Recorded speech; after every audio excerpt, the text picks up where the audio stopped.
자, 오늘 함께 나눌 말씀 제목은 실수 없는 인생은 없습니다 라는 제목으로 하나님의 말씀 함께 나누도록 하겠습니다.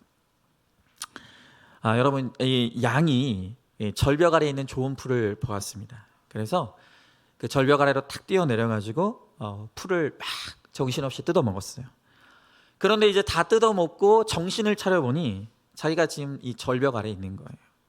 위를 보니 올라가지 못하겠어요. 아래를 보니 낭떠러집니다. 아까는 그냥 풀만 보고 무작정 뛰어들었는데 위기가 닥친 것이죠.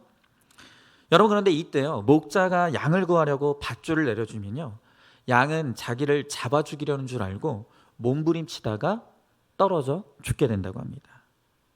자, 그러면 한번 우리 생각해 보죠. 그럼 이 양을 어떻게 하면 살릴 수 있을까요? 위로 올라갈 수 없고 아래로 내려갈 수 없어요. 반드시 이 목자가 밧줄로 이 양을 끌어올려야 되는데 지금 이 양이 밧줄을 내리면 자기를 잡아 죽이려는 줄 알고 몸부림치다가 떨어져요. 여러분, 그러면 이 양을 어떻게 해야 구할 수 있을까요? 머릿속에 막 여러 가지 방법이 떠오르죠. 한 가지 방법이 있습니다. 그것은 양의 힘이 다 빠질 때까지 기다리는 거예요.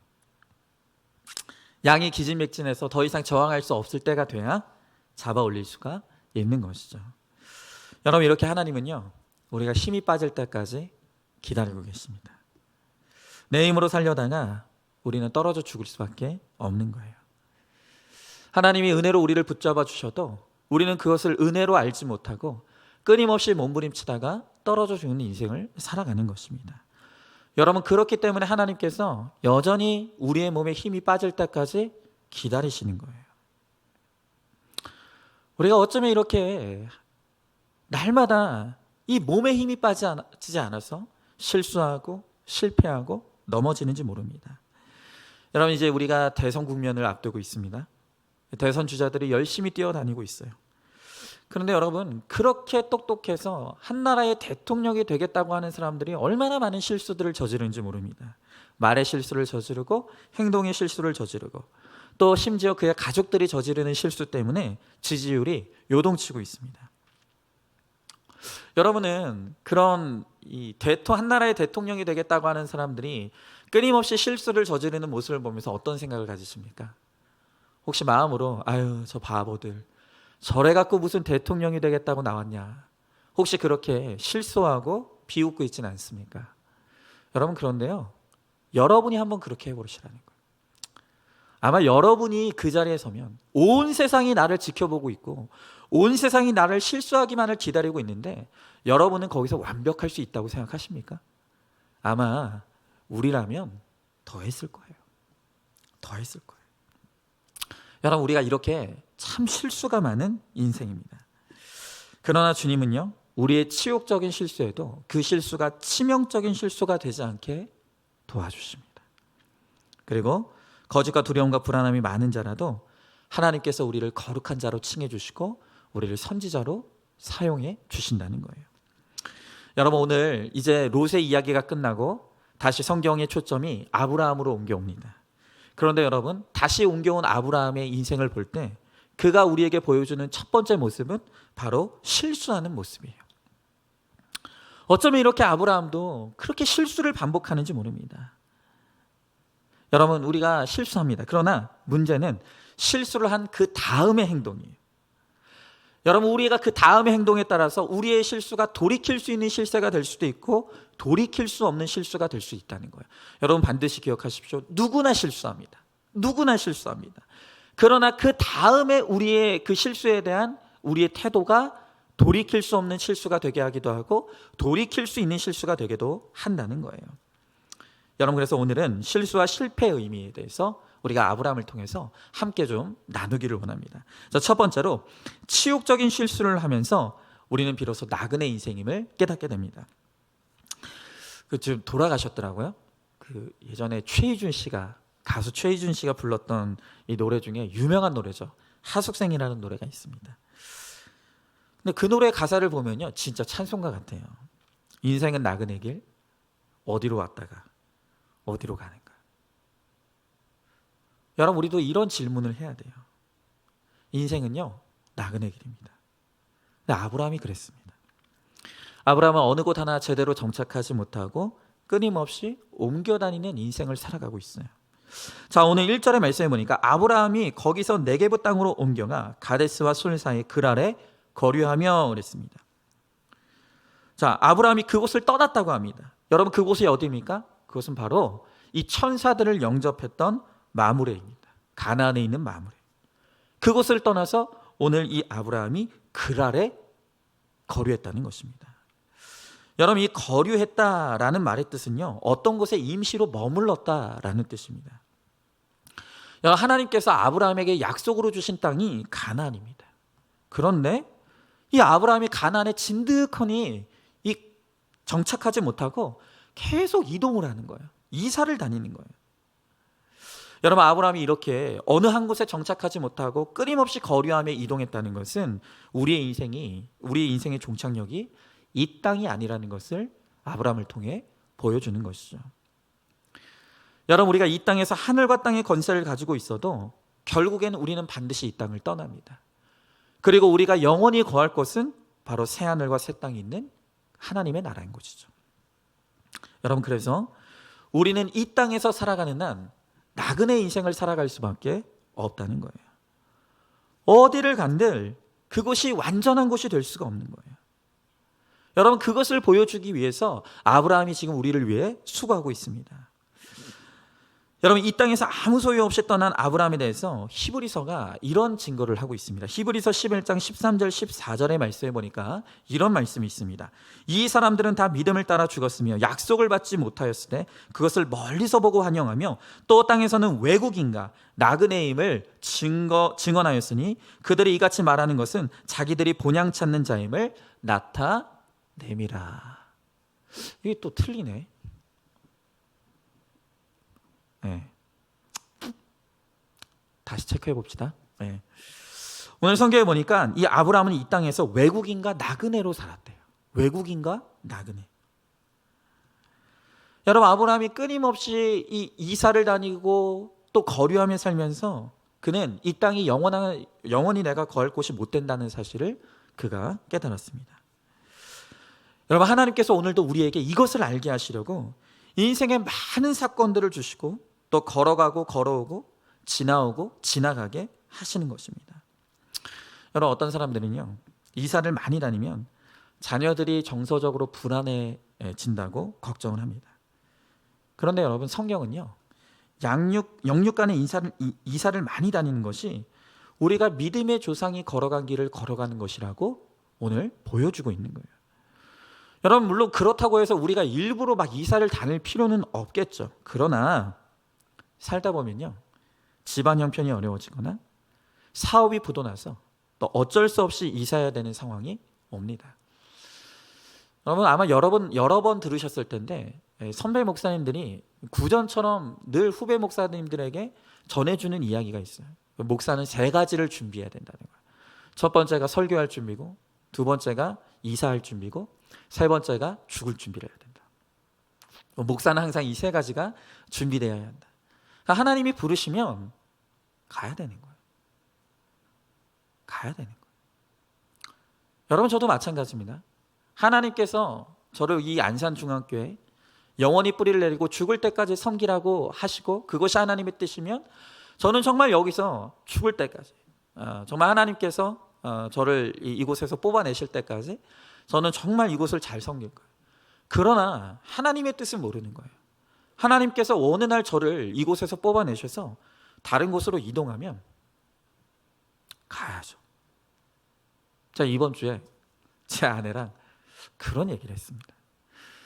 제가 또 요즘 새롭게 하소서를 많이 보는데 아주 유수한 S대 의대 출신으로 의사까지 지내시다가 이제 아프리카로 선교를 가신 의료 선교사님이 나오셨더라고요. 제가 그걸 보면서 하나님께서 나를 이곳에서 뽑아내셔서 나를 어느 날 갑자기 알지도 못하는 아프리카 땅으로 보내신다고 하면 나는 갈 수 있을까? 궁금했어요. 그래서 제가 제 아내에게 운동을 같이 하면서 물어봤어요. 여보, 하나님의 뜻이면 우리가 죽을 때까지 여기 있겠지만 또 하나님의 뜻이 그것이 아니라 우리를 뽑아내셔서 어디로 보내신다고 하면 당신은 나랑 같이 갈 수 있겠는가? 그랬더니 제 아내가 하는 말이 아프리카만 아니면 갈 수 있을 것 같아요. 그러더라고요. 난 아프리카를 생각했는데, 그래서 아니지 않느냐, 하나님이 보내시면 아프리카라도 가야지, 그런 말을 했습니다. 여러분, 우리는 하나님이 어느 날 떠나라 하시면 가야 돼요. 부르시면 가야 되는 것입니다. 우리는 늘 이것을 염두하고 준비하고 있어야 됩니다. 여러분, 우리의 육이 무너지는 만큼 영이 세워진다는 것은 진리 중에서도 진리예요. 여기저기 이사를 다니다가 보면 우리의 영의 영역도 계속해서 개척이 된다는 거예요. 여러분, 바로 그것을 위해서 하나님은 우리에게 이사 다니는 훈련도 허용하신다는 생각을 하게 됩니다. 여러분, 아브라함이 왜 가나안을 떠났을까? 분명히 하나님께서는 가나안 땅을 그에게 약속의 땅으로 주셨는데 왜 아브라함은 오늘 또 가나안 땅을 떠났을까? 많은 이유가 있었을 거예요. 여러분, 사실 가나안 땅은요, 젖과 꿀이 흐르는 땅이라고 했지만 사실은 거기에는 전제가 있어요. 그래서 뭐냐? 하나님께서 비를 내리시면 그 땅은 젖과 꿀이 흐르는 땅이에요. 그러나 하나님께서 비를 내리지 않으시면 그 땅은 반드시 기근이 임하는 땅입니다. 지금 그러니까 수시로 기근이 드는 거예요. 하나님께서는 그 기근을 통해서 아브라함을 훈련시키시는 거예요. 근데 자꾸 기근이 임하니까 아브라함이 그 땅을 떠날 수 있고 싶었을 거예요.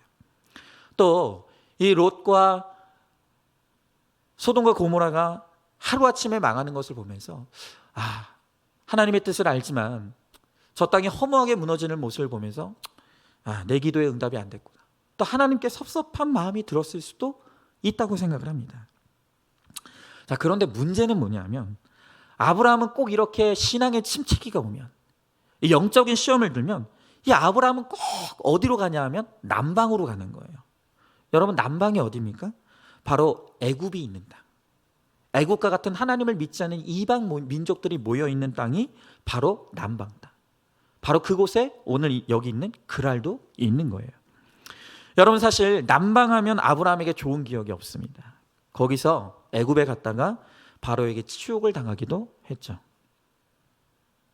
근데 왜 자꾸 아브라함은 시험만 들면, 왜 자꾸 아브라함은 침체기만 오면 남방으로 갈 생각을 할까요? 왜냐하면 그곳에서 부자 됐잖아요. 아브라함이 아내 팔아서 거기서 많은 가축과 금은을 얻었습니다. 그 기억이 있는 거예요. 남방을 가면 먹고 살만한 거예요. 여러분, 이렇게 우리 인생에 사는 것이 힘들고 영적인 침체가 오면 우리는 언제나 남방을 기억합니다. 남방을 가고 싶은 거예요. 세상으로 떠나고 싶은 거예요. 맨날 교회 안에 있으면 똑같은 말하고 안 되는 것만 있는 것 같고, 그런데 세상으로 나아가서 예배드리는 이 시간에 세상으로 나아가서 돈을 벌면 많은 돈을 벌 수 있을 것 같은 거예요. 많은 것을 누릴 수 있을 것 같은 거예요. 여러분, 결국 마지막 문제는요, 돈에 있습니다. 기근이 드니까 남방에 가면 좋은 일이 있을 것 같아요. 여기가 아니라 세상으로 가야 여기서 먹고 살 길이 있고 내 인생에 좋은 일이 있을 것 같은 거예요. 그러니까 자꾸 남방, 이 세상을 향해 떠나는 것이죠. 여러분, 그러고 보면 하나님은 우리의 영원한 영적 가난은 이 천국밖에 없다는 것을 알게 하시기 위해서 우리로 하여금 끊임없이 치욕적인 실수를 경험하게 하시는 것 같아요. 자, 이제 또다시 아브라함은 영적 침체기가 오자 가지 말아야 될 곳을 갔다가 너무너무 치욕적인 실수를 또 저지르는 거예요. 자, 한번 질문해 봅니다. 힘들고 어려울 때 가고 싶은 나의 남방이 어디입니까? 나는 이 땅의 삶을 나그네 길이라고 생각하고 있습니까? 아니면 영원히 살 곳이라고 생각하고 있습니까? 이 땅의 삶이 영원한 것이 아님을 알게 하시려고 하나님이 나에게 허용하신 그 치욕적인 실수가 무엇입니까? 자, 두 번째로 실수를 반복하면 치욕적인 실수가 나오게 됩니다. 실수가 자꾸 반복되면 그 실수가 치욕적인 실수가 된다는 거예요. 여러분, 이런 말 들어보셨습니까? 방귀가 잦으면 똥 싸게 된다. 들어보셨습니까? 아침부터 죄송합니다. 네. 여러분, 실수도 그렇습니다. 실수가 반복되면요, 그게 치욕적인 실수가 되는 거예요. 자, 오늘 2절의 말씀에 보니까 그의 아내 사라를 자기 누이라 하였으므로 그러랑 아비멜렉이 사람을 보내어 사라를 데려갔더니 그랬습니다. 여러분, 자, 지금 여기에 보니까 아브라함이 그랄에 갔다가 사라를 자기 누이로 속였대요. 그러자 그러랑이 그를 아내로 맞이하기 위해서 데려갔대요. 여러분, 이 장면 많이 봤죠? 기억하셔야 돼요. 네. 이 장면 우리 많이 봤어요. 어디입니까? 지난 창세기 12장에서 아브라함이 또 기근을 피해서 애굽으로 갔다가 똑같은 실수를 저질렀었어요. 아리따운 사라 때문에 자기가 죽을지도 모른다는 생각에 불안해서 이 바로에게 아내가 사실은 나의 누이다, 여동생이다 속였어요.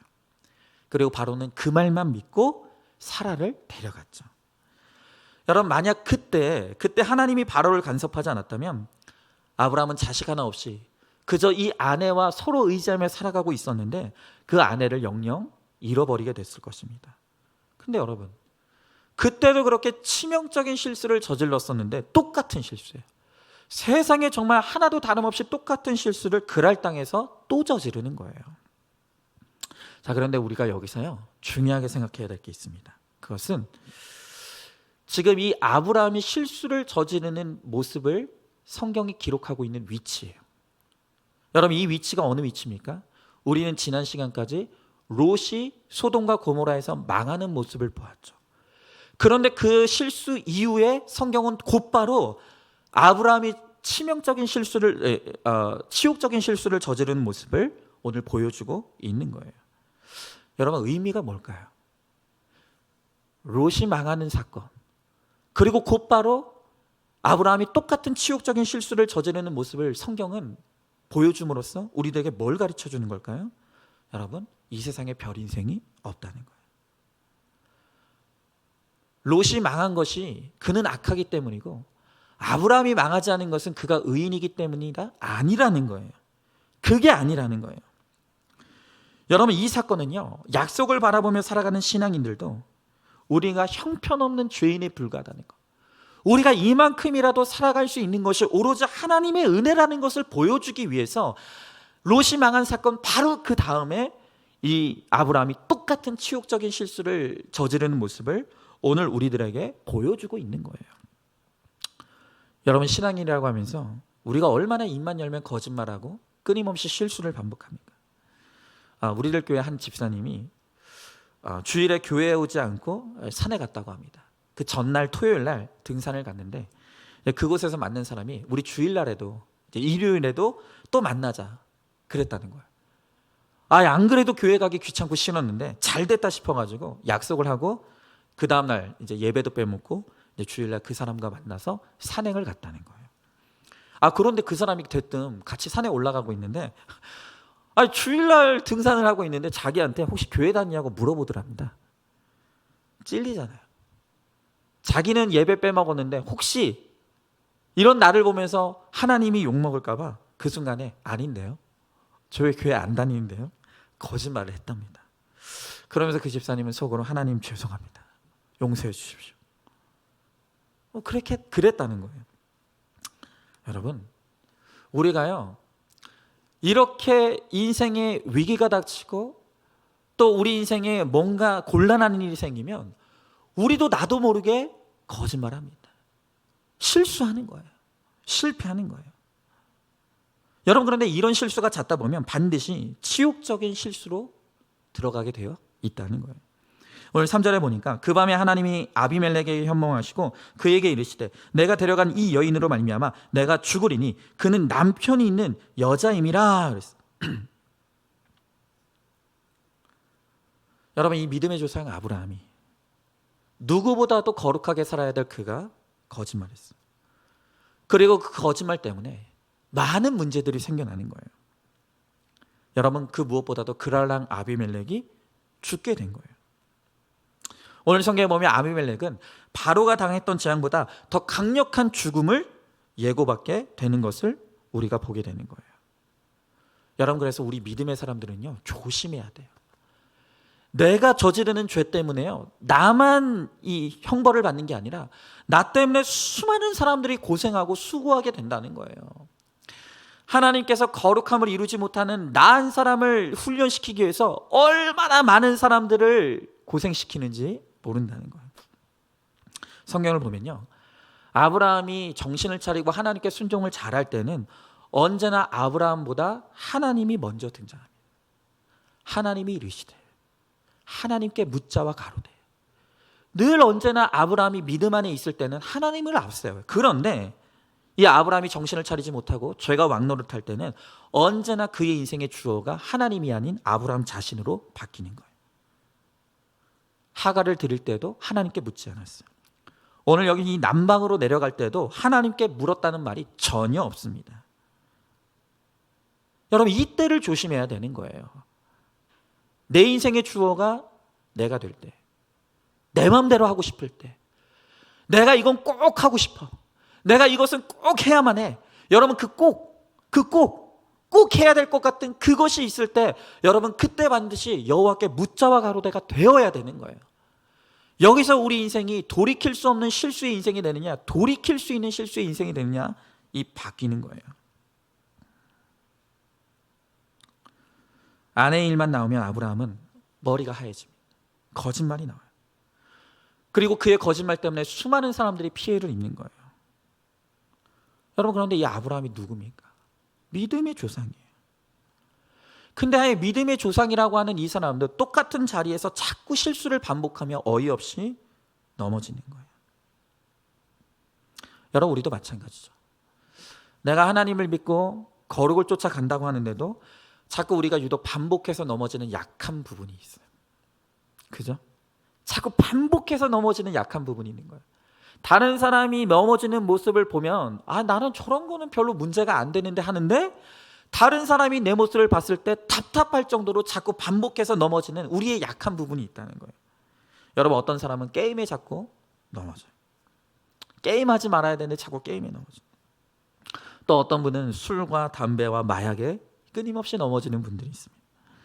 또 어떤 사람은 유독 부모의 문제에 민감한, 부모만 건드리면 거품을 무는 분들이 있어요. 자식 이야기만 나오면, 자식 문제만 계획되면 신앙이 작동하지 않는 분들이 있다는 거예요.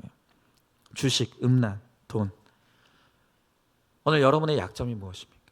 그걸 알아야 돼요. 내가 자꾸 반복해서 넘어지는 그 지점, 그 문제만 나오면 내 신앙이 작동하지 않고 내 믿음이 작동되지 않는 그 약한 부분이 어디입니까? 그 부분을 알아야 돼요. 끊임없이 그 부분을 말씀으로 회개하며 나가야 되는 거예요. 우리 모두가 다 그런 약점이 있어요. 누구나 넘어지게 되어 있어요. 여러분, 그래서 누군가 넘어지고 실수하는 모습을 보면요, 그거를 인정해 줘야 되는 거예요. 여러분, 그 넘어지는 부분을 통해서 나의 넘어지는 부분을 볼 수가 있어야 돼요. 나도 끊임없이 실수하는 사람이라는 걸 인정해야 돼요. 그리고 그 사람의 실수를 품어줘야 되는 거예요. 어떻게 그럴 수가 있냐? 어떻게 그럴 수가 있느냐? 어떻게 그런 실수를 저지를 수가 있느냐? 아니, 한 나라의 대통령이 되겠다고 하는 사람이 어떻게 저런 말을 할 수 있느냐? 여러분, 그런 거 없습니다. 그런 거 없어요. 나도 날마다 넘어지는데 누구라고 넘어지지 않겠습니까? 장담할 인생이 없는 것입니다. 한번 질문해 보시죠. 내 가족과 지체의 약점을 보게 되면 여러분은 어떤 태도를 보이고 있습니까? 반복해서 넘어지고 있는 나의 약점과 중독은 무엇입니까? 습관처럼 튀어나오는 거짓말이 무엇이죠? 내 가족과 지체의 약점을 보게 되면 여러분들은 어떤 태도를 보이는지 다시 한번 좀 생각해 보시길 바라요. 자, 세 번째로, 그러나 하나님은 치욕적인 실수가 치명적인 실수가 되지 않도록 우리를 붙잡아 주신다는 거예요. 여러분, 이 아브라함을 부르신 분이 하나님이십니다. 아브라함이 잘나서 여기까지 온 것이 아니라 끊임없이 넘어지고 실수하고 실패하는 가운데서도 하나님이 여기까지 아브라함을 양육하고 훈련하며 오셨다는 거예요. 근데 여러분, 아브라함이 또 넘어졌어요. 그럼 지금 이 상황에서 누가 제일 큰일 났을까요? 또 사라가 지금 남의 남자에게 넘겨졌어요. 이 순간 누가 제일 바쁘실까요? 하나님이죠. 여러분, 하나님은 분명히 사라의 몸을 통해서 약속의 자녀를 낳게 하시겠다고 말씀하셨어요. 그런데 여러분, 이 사라가, 약속의 자녀를 낳아야 될 이 사라가 이방인에게 넘겨진 것이에요. 여러분, 그러니 이 하나님에게 이게 너무나 큰 문제인 거예요. 하나님도 큰일 난 거예요. 결국 하나님이 이 위기의 밤에 믿음 없는 아비멜렉에게 현몽하여 나타나셨습니다. 그리고 약속의 자녀를 지켜내시는 거예요. 하나님이 긴급하게 개입하고 나셔서 꿈을 통해서라도 이 아비멜렉에게 이것이 얼마나 무서운 실수인지를, 이 무서운 죄악인지를 깨닫게 하시는 거예요. 여러분은 어떻습니까? 오늘 내가 날마다 실수하고 실패하고 죄를 짓고 있는데도 내가 여전히 잘 살아 있습니까? 여전히 믿음으로 살아가고 있습니까? 여러분, 그것이 내가 믿음이 좋기 때문이 아니라 하나님이 나도 모르는 때에 나의 실수를 막아주고 계시기 때문이라는 걸 알아야 돼요. 여러분, 그거 아십니까? 나도 알지 못하는데, 나도 돌이킬 수 없는 내가 치명적인 실수를 저질렀을 수 있는데 하나님이 나도 모르는 어느 날 밤에 누군가의 꿈에 나타나셔서 나의 실수를 막아주셨을 수 있다는 거예요. 여러분, 내가 잘나서 여기까지 살아왔다고 생각하는 건 진짜 큰 오산입니다. 여러분, 혹시 누군가가 나에 대해서 좋게 생각하는 분이 있습니까? 그러면 여러분, 그럴 때 이상한 일로 여겨야 되는 거예요. 저 사람이 내 허물을 알면, 나를 알면 저렇게 나를 좋아할 수가 없는데, 여러분, 누군가 나를 좋아해 주면요, 그 이상한 일로 여겨야 됩니다. 나를 알면 누구도 나를 좋아할 수 없는 거예요. 여러분, 반대로 누군가 나에게 실망했고 상처받았다고 말합니까? 그러면 당연하게 여겨야 되는 거예요. 그렇지, 당연한 거지. 나를 알면 그럴 수밖에 없는 거예요. 누군가 나를 미워하게 되면요, 그 당연하게 여기네. 아니, 내가 얼마나 사랑받을 만한 구석이 있습니까? 나를 알면 당연한 거예요. 여러분, 내가 잘나서가 아닙니다.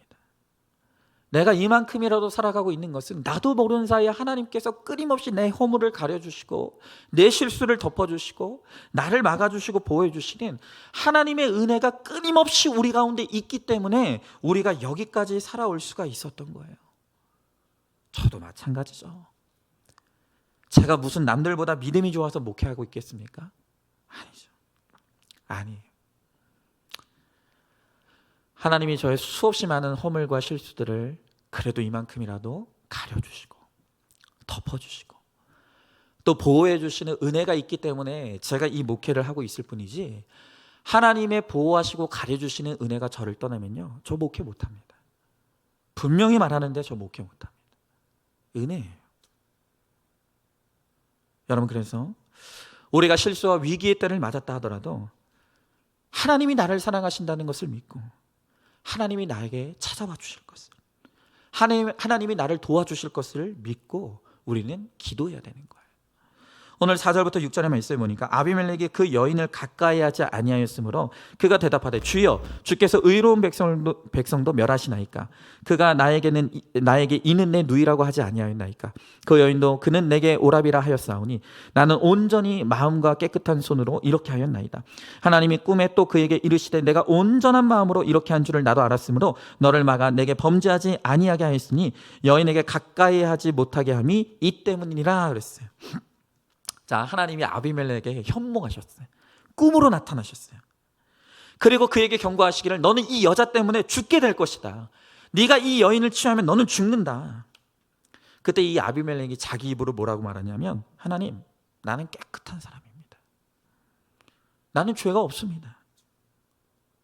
야, 자기 입으로 자기가 깨끗하다고 말하는 것도 쉬운 게 아닌데, 여러분, 이게 바로 이방인의 특징입니다.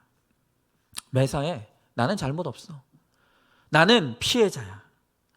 나는 억울해. 나는 법 없이도 살 사람이야.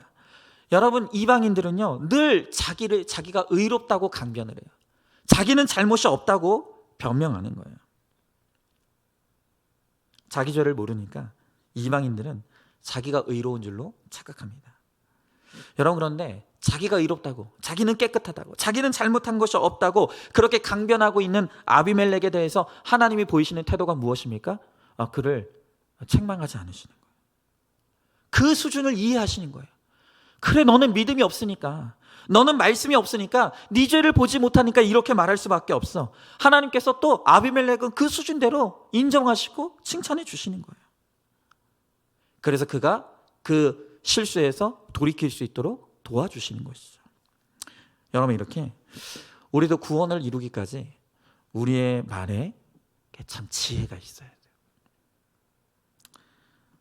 여러분, 말씀을 들을 수준이 안 되는 분들은요, 누가 봐도 이분은 책망받아야 될 분이에요. 누가 봐도 이분은 가해자예요. 하지만 그럼에도 불구하고 연약한 사람입니다. 말씀이 들리지 않는 분들은 우리가 때로는 어르고 달래고 또 칭찬해서라도 구원의 자리로 이끌어가야 될 사람들이 있다는 거예요. 반대로 믿음의 수준이 높은 성도는 누가 봐도 피해자예요. 누가 봐도 칭찬받아 마땅한 분이에요. 그러나 그럼에도 불구하고 구원을 위해서 때로는 억울한 이 책망도 들어야 되고 또 핍박도 받아야 될 때도 있다는 거예요. 언젠가 그런 나눔이 있지 않았습니까? 우리들 교회 목자들은 칭찬받아 마땅함에도 불구하고 목사님이 책망하신다고.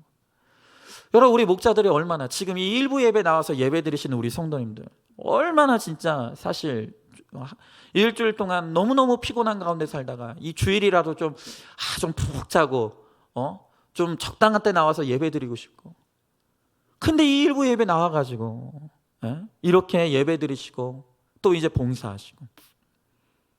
근데 여러분, 우리가 수준이 높은 자이기 때문에 하나님께서 우리의 수준을 인정하시기 때문에 그럼에도 불구하고 우리가 때로는 책망받아야 될 때가 있다는 거예요. 억울하지만 핍박당해야 될 때가 있다는 거예요. 여러분, 우리가 구원을 위한 적용과 순종을 이룰 때 하나님이 반드시 나를 책임져 줍니다. 그렇다 할지라도 결국엔 하나님께서 내 억울함을 풀어주시고 하나님께서 반드시 우리를 지켜서 보호해 주신다는 거예요. 한번 질문해 보시죠. 나의 치욕적인 실수에도 하나님이 막으시고 책임져 주신 경험이 있습니까? 내 일이 하나님의 일이 되도록 기도하며 하나님께 물어야 될 것이 무엇입니까? 자, 마지막 네 번째로 치욕적인 실수에도 하나님은 선지자로 삼아주십니다. 자, 오늘 7절의 말씀에 보니까 이제 그 사람의 아내를 돌려보내라. 그는 선지자라. 그가 너를 위하여 기도하니 내가 살려니와 내가 돌려보내지 아니하면 너와 내게 속한 자가 다 반드시 죽을 줄 알지니라. 여러분, 아브라함이요 진짜 고개를 들 수가 없습니다. 가나안에 잘 머물러 있으라고 했는데 또 남방으로 왔어요. 가지 말라는 곳으로 간 것도 문제인데 거기서 저번에 저질렀던 실수를 또 저질렀어요. 근데 여러분, 이런 형편없는 아브라함을 향해서 하나님이 믿지 못할 말씀을 하십니다. 그에게 하나님이 처음으로 아브라함은 선지자라는 거예요. 아브라함이 선지자래요. 아니, 밤낮 잊지 않고 불순종해서 떠나고 가지 말라고 하는 곳을 갔더니 또 거기서 똑같은 실수를 또 저질러요. 그런데 하나님께서 이 아브라함을 보면서 뭐라고 말씀하신다고요? 그는 선지자라. 아브라함이 아무리 왕이라도 아브라함은 그를 위해 기도할 수 있는 책임과 특권을 가진 사람이라고 하나님께서 아브라함을 인정해 주시는 거예요. 놀랍죠? 여러분, 우리가 약점이 많습니다. 우리는 문제만 만나면 번번이 넘어집니다. 하나님을 믿는다고 하면서도 어떤 모습을 보면 도대체 내가 믿지 않는 자와 뭐가 다른지 알 수 없을 정도로 우리는 형편없는 모습으로 살아가요. 근데 여러분, 하나님이 우리를 사랑하신대. 하나님이 우리를 통해서 이 세상을 구원하기를 원하신다고 말씀하시는 거예요.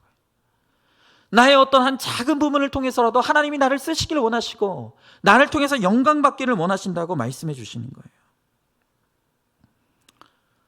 여러분, 우리가 이렇게 대단한 사람들입니다. 이렇게 우리가 대단한 사랑과 특권을 받으며 살아가고 있다는 거예요. 여러분, 결국 아브라함의 기도로 말미암아 아비멜렉에게 내려지게 되었던 그 저주와 재앙이 다 거두어졌습니다. 여러분, 이렇게 형편없는 우리지만 우리가 하나님 앞에 간구하고 기도할 때 하나님께서 우리의 기도를 들으시고 우리를 구원해 주신다는 거예요. 우리의 기도를 사용하셔서 구원의 역사를 이루어 주신다는 거예요. 여러분, 하나님께서 아브라함을 선지자라고 했습니다. 선지자 인생의 목적은 거룩이에요. 그리고 전도이며 하나님의 증인이 되는 것입니다. 여러분, 그렇기 때문에 내가 죄 짓고 실수할지라도 영적 후손을 낳을 자가 바로 우리이기 때문에 하나님께서 끊임없이 우리를 보호해 주시고 우리를 양육하고 훈련해 주셔서 결국엔 이 세상에서 영적 후사를 낳을 하나님의 선지자로 우리를 세워 주신다는 거예요. 여러분, 이 말씀을 준비하면서 참 저에게 위로가 많이 됐습니다. 끊임없이 저도 실수를 저지르고 또 실패하지만 하나님께서 그것을 털어내고 다시 일어나라고 하십니다. 또 하나님께서 저를 쓰시겠다고 하십니다. 제가 참 못하는 것이 많고 부족한 것이 많은데 하나님께서 저의 그 작은 부분을 통해서라도 하나님께서 일하시겠다고 약속해 주시는 거예요. 그러니 우리가 하나님 은혜 외에 바라볼 것이 무엇이고 우리가 하나님 외에 감사할 것이 무엇이 있겠습니까? 주님은 실수할 수밖에 없는 100% 죄인인 우리를 사랑하신대. 그래도 너는 내 아들, 내 딸이라고 말씀하십니다. 내가 너를 통해서 영광받으리라고 말씀하세요. 여러분, 내가 하나님의 자녀 되었다는 것이 얼마나 큰 특권인지가 이해가 되십니까? 이해가 되십니까? 어제도 우리 교역자들하고 나눔을 하는데 우리 교역자 중에 한 분이 목사님, 난 도대체 왜 부름받았는지 모르겠습니다. 왜 부름받았는지 모르겠습니다. 그럼 나에게도 하나님 건강 좀 주시고 좀 능력도 좀 주셔서 정말 유능하게 정말 내가 사역하고 그래서 그렇게 하면 하나님께 영광 돌릴 것 같은데 목사님, 저에게는 드러낼 게 아무것도 없습니다. 저는 건강하지도 않고요. 능력도 많은 것 같지도 않고 하나님께서 도대체 왜 저 같은 사람을 부르셨는지 모르겠습니다. 그런 고백을 하더라고요. 그래서 제가 그렇게 말했습니다. 나도 그렇다. 나도 그렇다. 나도 하나님이 나를 왜 부르셨는지 모르겠다. 근데 여러분, 잘난 사람을 부르셔서 잘난 사람을 통해서 일하시면 누가 드러날까요? 사람이 드러나죠. 그런데 못나고 찌질한 사람일수록 그 사람을 통해서 무언가 일이 되어지면 그럼 누가 영광 받으실까요? 하나님이 영광 받으시겠죠. 그래서 저라는 존재는 저같이 찌질한 인생도 이렇게 하나님 앞에 쓰임받을 수 있다라는 것을 하나님께서 드러내시기 위한 모델로 하나님께서 저를 세우신 것이 아닌가, 그런 생각을 합니다. 그러니 이것이 특권이 아니면 무엇이겠습니까? 여러분, 결국 우리 모두가 실수합니다. 실패합니다. 넘어집니다. 그것이 우리입니다. 여러분, 오늘 이 시간 우리가 그것을 인정하길 원해요. 나는 불안정한 존재고 죽을 때까지 되었다함이 없는 100% 죄인이라는 것을 우리가 인정하길 바랍니다. 그리고 내가 그런 죄인이기 때문에 우리 인생의 소망은 예수 그리스도이고 그분이 주시는 은혜인 것을, 그리고 하나님의 은혜면 우리도 선지자로 쓰임받을 수 있다는 것, 우리가 그것을 믿고 이 새해에도 우리는 오직 하나님의 은혜만 바라보고 붙들면서 그 은혜로 거룩과 구원을 이루어가며 나를 통해서 많은 영적 후사를 낳는, 생명을 낳는 인생이 되는 귀하고 복된 삶을 살아가기를 소망하는 저와 여러분, 우리 모두가 될 수 있기를 주님의 이름으로 축복합니다. 오늘 이 시간 우리 다 같이 말씀을 기억하면서 함께 찬양하고 기도했으면 좋겠습니다.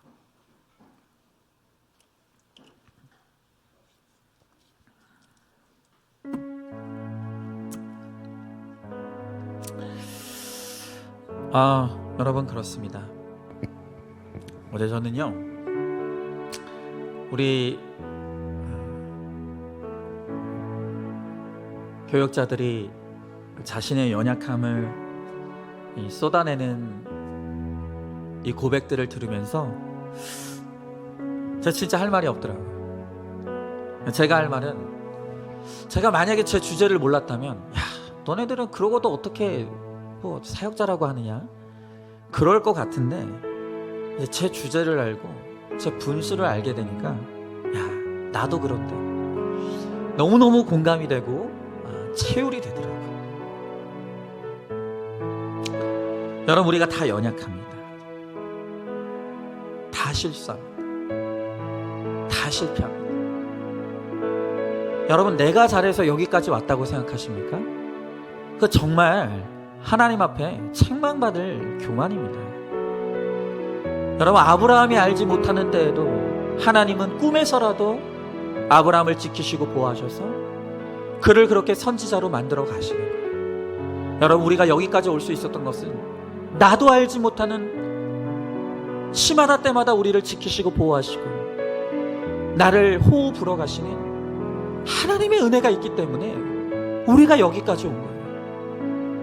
이걸 깨달으면 우리가 비록 실수하는 인생이지만 하나님이 반드시 우리를 선지자로 세우십니다. 그러나 이것을 깨닫지 못하면 우리는 결국 무너지고 망하게 될 것입니다.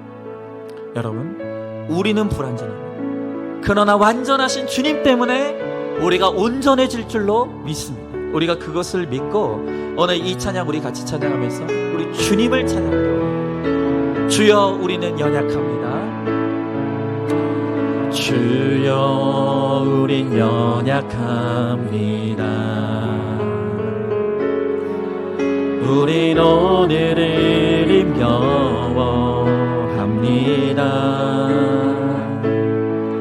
주 뜻 이루며 살기에 부족합니다.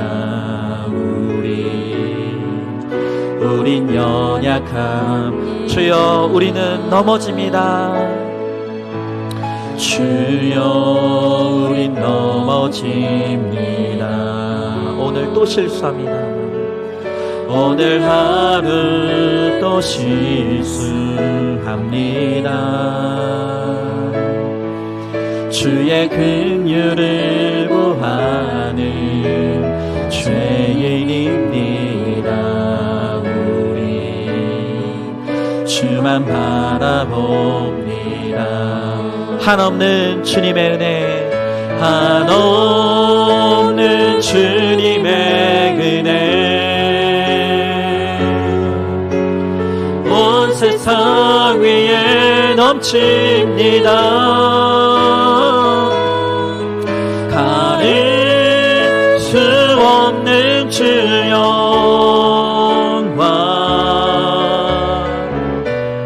온 땅 위에 충만합니다.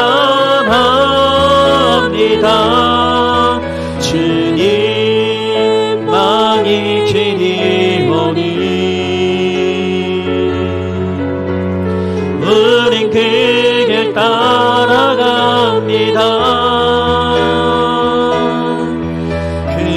그날에 우릴 이루신 주는 완전합니다. 우리 한 번 더 고백합니다. 주님, 우리는 연약합니다. 주여, 우린 연약합니다. 오늘 힘겨워합니다. 우린 오늘을 힘겨워합니다.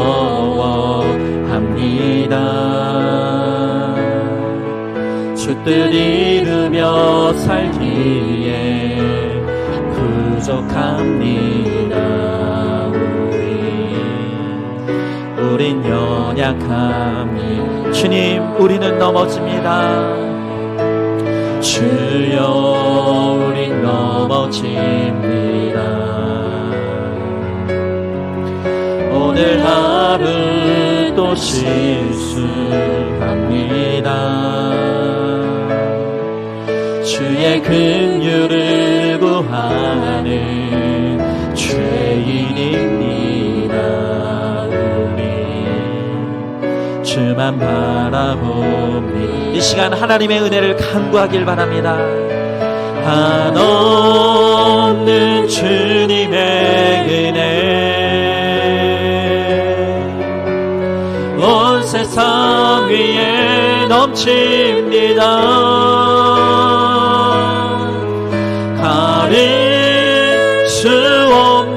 주 영광 온 땅 위에 충만합니다. 주님만이 기니오니 우린 그 길 따라갑니다. 그날에 우린 이루시 주는 완전합니다. 우리 마지막으로 한 번 더 고백합니다. 한없는 주님의 은혜, 한없는 주님의 은혜 온 세상 위에 넘칩니다. 가릴 수 없는 주 영광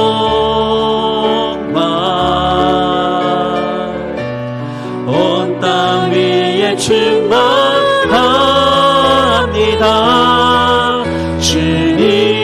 주님만이 기리오니 우린 그 길 따라갑니다.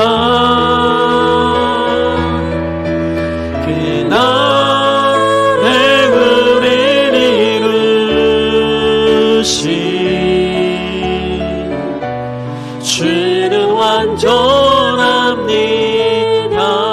완전합니다. 이 시간 우리 함께 기도하기 원합니다.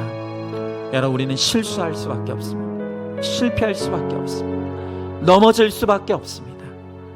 그런데 그런 우리를 하나님이 지켜주시고 보호하시고 오늘도 내가 알지 못하는 그때에도 하나님이 꿈에서라도 우리를 불꽃 같은 눈동자로 지키시고 보호하시는 은혜가 있었기에 오늘 우리가 여기까지 올 수 있었습니다. 여러분, 그러하기에 오늘 이 새해에도 우리가 소망할 것은 우리가 아닌 하나님의 은혜인 줄로 믿습니다. 하나님, 주의 은혜 없이는 살 수 없습니다. 하나님의 은혜가 아니면 나는 넘어질 수밖에 없습니다. 주님, 우리에게 은혜를 베풀어 주시옵소서. 그 하나님의 은혜로 말미암아 살아갈 수 있게 하시옵시고 그 은혜를 이 세상 가운데 보여주고 나타내므로 나를 통해서 정말로 많은 영혼들이 구원받는 하나님 영적 후사를 낳는 선지자의 사명을 잘 감당할 수 있도록 하나님 은혜를 베풀어 주시옵소서. 우리 간절히 소망하는 마음으로 말씀을 기억하며 우리 함께 기도하며 나가도록 하겠습니다. 기도하겠습니다. 사랑과 은혜가 충만하신 하나님 아버지, 주님의 귀한 사랑과 은혜를 감사드립니다. 하나님 아버지, 그렇습니다. 우리는 이 한 주간에도 또 넘어졌습니다. 또 실수했습니다. 또 실패했습니다. 하나님, 우리가 이렇게 연약한 자들입니다. 우리가 이렇게 부족한 자들입니다. 이렇게 우리가 허물과 죄가 많은 자들입니다. 하나님, 그럼에도 불구하고 하나님이 지키시고 보호하시는 은혜가 있었기에 우리가 알지 못하는 그때라도 꿈에서라도 우리를 지키시는 하나님의 은혜가 있었기에 하나님 아버지, 오늘 우리가 여기까지 올 수 있었습니다.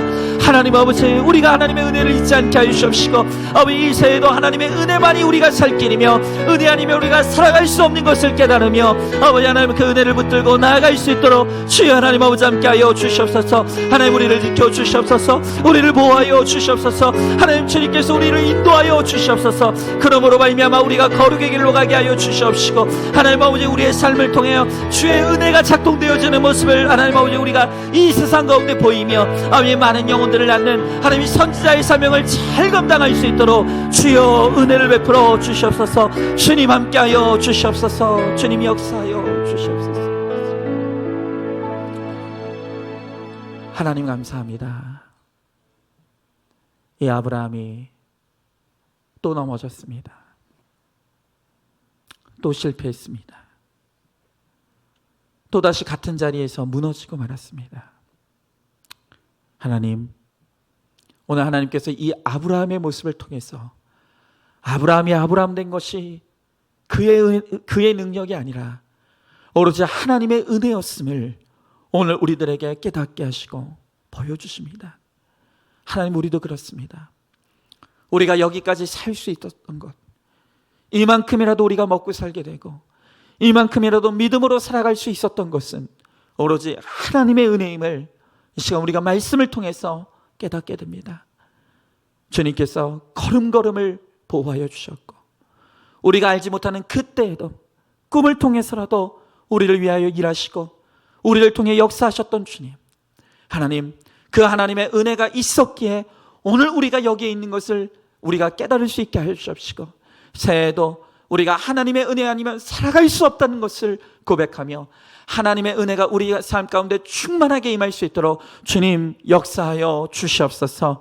하나님, 겸손히 우리가 주의 은혜를 바라보며 주의 은혜를 누림으로 이 세상 가운데 하나님의 살아계심을 드러내고 나타낼 수 있게 하여 주시옵시고, 하나님, 그래서 나를 통해서 문 영혼들이 구원받는, 많은 영적 후사를 낳는 선지자의 사명을 잘 감당하는 우리 모두가 될 수 있도록 주님 함께하여 주시옵소서. 우리 주님께서 반드시 그렇게 하여 주실 줄 믿사오며 사랑이 많으신 우리 예수님 이름 받들어 기도드리옵나이다.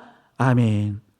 이제는 우리 주 예수 그리스도의 은혜와 하나님의 사랑과 성령의 교통하심이 나의 모든 의와 교만을 철저하게 깨트려 부수고 오직 모든 것이 하나님의 은혜임을 고백하며 하나님의 은혜를 간구함으로 내 삶 가운데 임하는 그 하나님의 은혜로 말미암아 우리가 선지자의 사명을 잘 감당하기로 작정하는 사랑하는 모든 성도들 머리머리 위에 이제부터 영원토록 함께 계실지어다. 아멘.